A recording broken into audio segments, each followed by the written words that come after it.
got some bad ideas in my head. I just want to go out and you know, like really do something.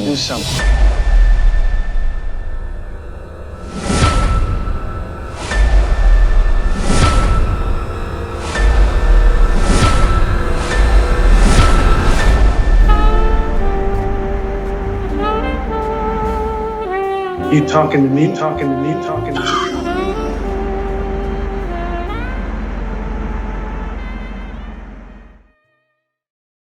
Ayant gagné sa place au panthéon du 7e art, Taxi Driver est une référence connue de tous, qui n'en reste pas moins difficile à catégoriser tant il n'entre dans aucune case, à l'instar de son protagoniste Travis Bickle. Entre une critique de la société américaine et le récit du triste impact que peut avoir la solitude sur l'homme, je vous propose aujourd'hui de découvrir Taxi Driver, de la genèse du film jusqu'à sa sortie au cinéma, en passant par un résumé et une critique de l'œuvre de Martin Scorsese. Vous allez voir que dans ce film, la quête de l'existence se heurte à la sombre réalité du monde.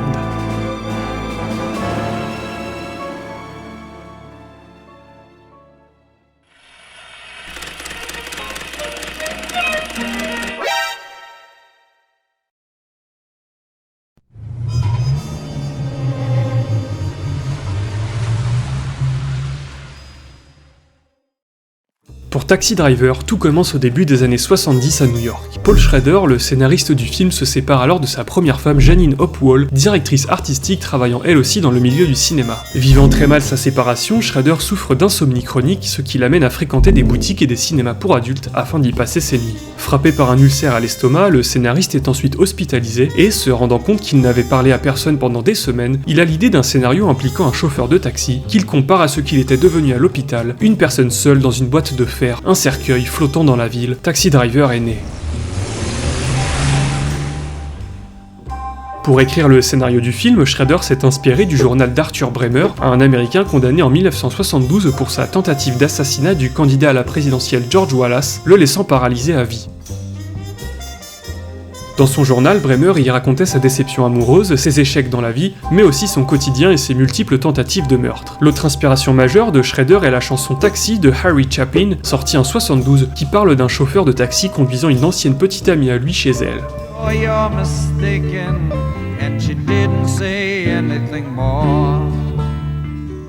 Enfin, pour la dernière partie du scénario, dans laquelle Travis est décrit comme un héros par les médias, le scénariste s'est inspiré de Sarah Jane Moore, connue pour avoir tenté d'assassiner le président américain Gerald Ford, ce qui lui a notamment valu de faire la couverture du magazine Newsweek.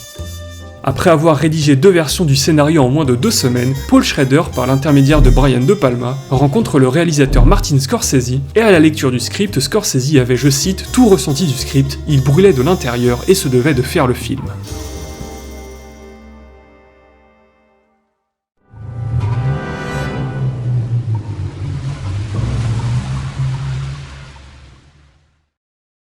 Proposant d'abord le scénario à Warner Bros, Schrader et les producteurs du film se mettent finalement d'accord avec Columbia Pictures, qui alloue un budget de 1,3 million de dollars en avril 1974, atteignant les 1,9 millions à la fin du tournage. Bien que Robert De Niro ait toujours été dans un coin de sa tête puisqu'il venait de travailler avec lui sur Mean Streets, Scorsese propose d'abord le rôle de Travis Bickle à Dustin Hoffman, mais l'acteur refuse car il n'avait jamais entendu parler de lui à l'époque. Al Pacino et Jeff Bridges étaient également dans les petits papiers de Scorsese, mais le réalisateur place de nouveau sa confiance en De Niro pour incarner le protagoniste de son film. Et le hasard fait parfois bien les choses puisque d'après sa biographie, l'acteur a toujours eu une vision d'un film dans lequel il incarnerait un homme solitaire errant dans New York avec des armes à feu et rêvant d'un assassinat. Pour s'immerger au mieux dans la peau de son personnage, il faut savoir que De Niro a obtenu une licence de taxi et a conduit un vrai taxi de nuit dans les rues new-yorkaises, parfois accompagné de Scorsese. Cette immersion lui a permis de se rendre compte que ce métier demandait de la résilience et de la ténacité face à la solitude et à ce que certains clients pouvaient dire ou faire sur la banquette arrière.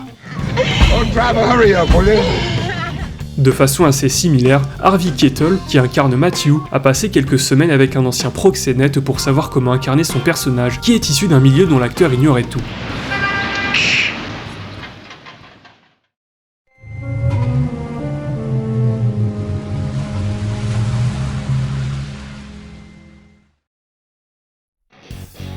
It is like a horror film in a way. Some New York Gothic, we call it. But I didn't say we're going to make a new style or we're going to make the film very stylish. It's the way I saw it. And I drew as many of the shots as possible so that we wouldn't have a situation where we'd walk on the set and we'd know where the camera was going to be placed. Le tournage de Taxi Driver se déroule de juin à septembre 1975 dans la partie ouest de New York, qui est à l'époque au bord de la faillite et dont le taux de criminalité est l'un des plus élevés au monde. Pour ses techniques de caméra, Scorsese a cité Le Faux coupable d'Alfred Hitchcock sorti en 1956 et A Bigger Splash de Jack Hazan sorti en 1973 comme ses principales inspirations. Pour capturer les scènes en taxi, Martin et son équipe se mettaient dans le coffre de la voiture, sur le plancher de la banquette arrière ou sur une petite plateforme montée à l'avant. Tiens d'ailleurs, le réalisateur apparaît 2 fois dans le film, la première fois assis contre un muret et la deuxième fois beaucoup plus évidente en tant que client de Travis. Et puisqu'on parle de caméo, la caissière du cinéma pour adultes avec laquelle Travis essaye de sympathiser se trouve être la première femme de Robert De Niro. D'un point de vue budgétaire, la scène qui a nécessité le plus de ressources est celle suivant la fusillade. Pour réaliser le travelling vu de haut, il faut savoir que le staff a passé 3 mois à découper le plafond de l'appartement utilisé dans cette scène pour à peine 20 minutes d'enregistrement au total. Contrairement à la vision plus linéaire qu'avait Schrader de la descente aux enfers de Travis, De Niro s'est permis d'improviser le côté schizophrène de son personnage qui n'était pas aussi prononcé dans le script. Le meilleur exemple est sa fameuse phrase, Talking to me? entièrement improvisée par l'acteur.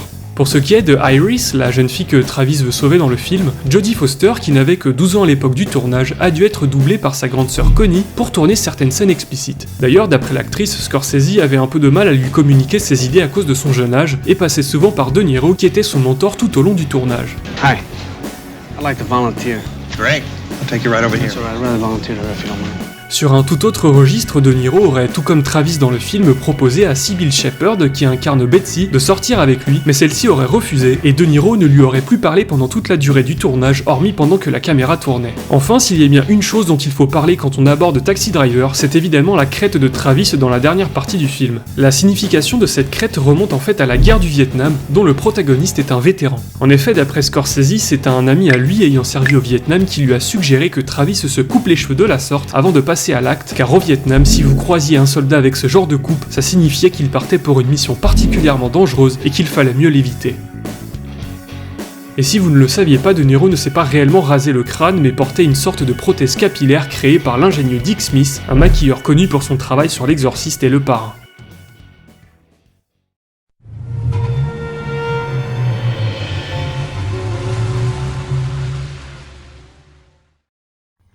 Final shootout, the colors are in fact desaturated.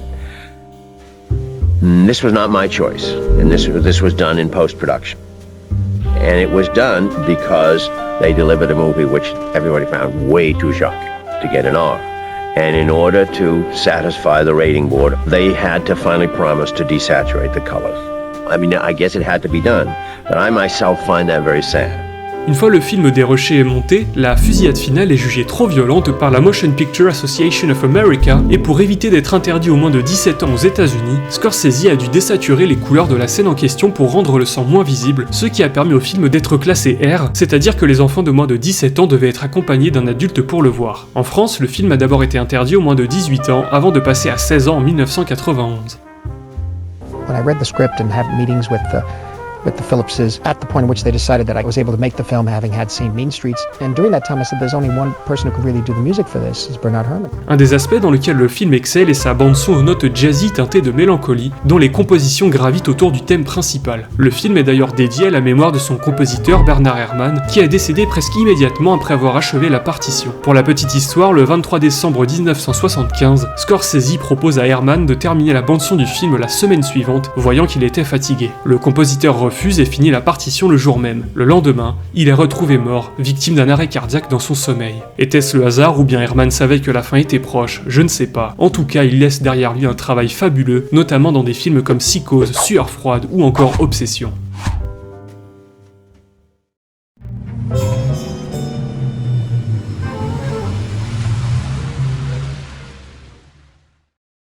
Taxi Driver sort le 8 février 1976, d'abord à New York City, puis dans le reste des États-Unis avant d'atteindre le monde dont la France en juin. On estime qu'il a généré un peu plus de 28 millions de dollars, soit quasiment 15 fois son budget. Le film remporte également plusieurs récompenses, dont la Palme d'Or du Festival de Cannes de 1976. Bien qu'il soit très vite devenu un film culte, Taxi Driver est à l'origine de plusieurs controverses qui ont failli pousser Scorsese à quitter l'industrie cinématographique. On peut notamment citer le cas de John Hinckley Jr. qui, sous l'influence du film et de quelques problèmes mentaux, a tenté d'assassiner le président Ronald Reagan en 1981.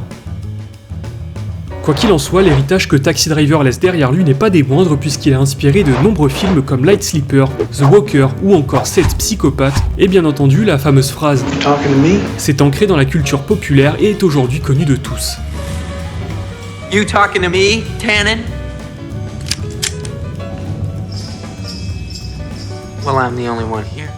Ce qui fait la force du film encore aujourd'hui est sa toute fin qui reste ouverte d'interprétation. En effet, beaucoup se demandent toujours si la scène finale se passe dans la tête de Travis pendant qu'il meurt ou si elle est bien réelle. Pour Schrader en tout cas, Travis ne meurt pas et la fin n'est pas à prendre comme un rêve mais plutôt comme un retour au début du film, le tout créant une sorte de boucle infinie. He's now a hero because he's famous. It doesn't mean he's changed. He's the same. He's going to go off and start doing it again, given his way that he was thinking and his pattern of behavior. He is not cured. Implied at the end when he looks in the mirror, thinks he sees something in the back, the car or the street. I just think it's like a ticking time bomb that's going to go off again at some point.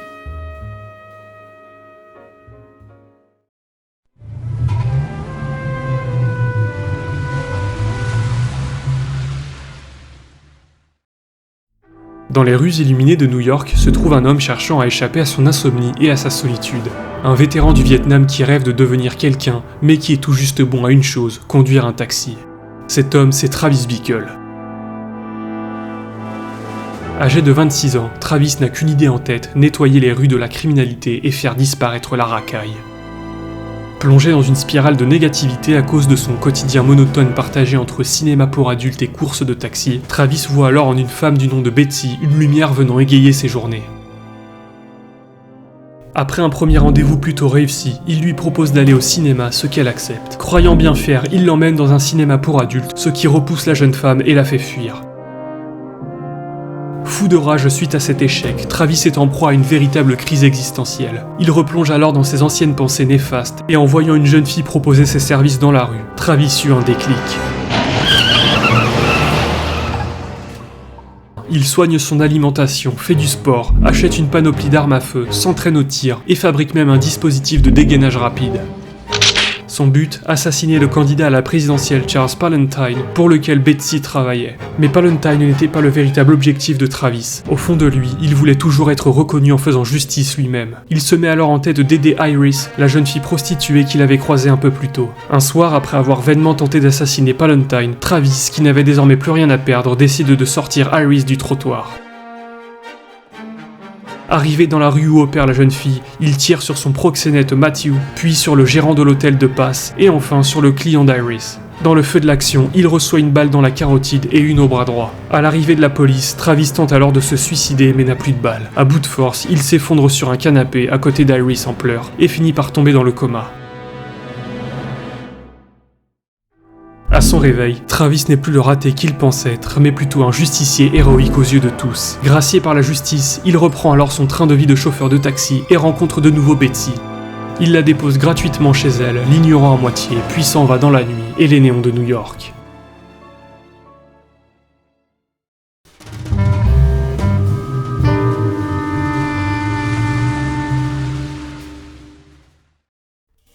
Avec Taxi Driver, Scorsese a fait en sorte que New York soit filmé comme un enfer sur Terre, le jour laissant place à une nuit sombre mais attirante, où les repères éclatent et les codes se bousculent, où la fumée jaillit du sol et les activités illégales jonchent chaque coin de rue. Le réalisateur justifie ainsi son approche de New York en mentionnant le symbolisme religieux de l'histoire, Travis pouvant être perçu comme un saint vivant en enfer et luttant contre le péché, qui cherchera la rédemption après avoir commis l'irréparable. Scorsese instaure donc un code d'honneur à Travis tout au long du film, allant jusqu'à comparer sa tentative de suicide à un seppuku, qui est une sorte de rituel japonais de suicide par éventration pour expier ses péchés dans l'honneur. Sur un tout autre ton, on peut aussi dire que Travis incarne parfaitement l'américain issu de la classe populaire n'ayant aucune éducation ni aucune culture, un faux saint pourri jusqu'à la moelle par l'immaturité, le racisme et la pornographie. Un homme qui mélange amour et désir, un homme qui a besoin d'aide mais n'arrive pas à s'exprimer, un homme qui sera sauvé par une jeune fille qui ne voulait pas être sauvée et qui lui apprendra à étouffer son mal en séparant la volonté de l'accomplissement. Si, comme l'a évoqué Paul Schrader, la fin du film constitue une boucle qui renvoie au début, alors, par son regard, Travis dit adieu à Betsy et tire un trait définitif sur elle. Il reste néanmoins un homme dangereux, et ça sera désormais à lui de choisir entre faire semblant d'être heureux, ou laisser ses mauvaises pensées reprendre le dessus.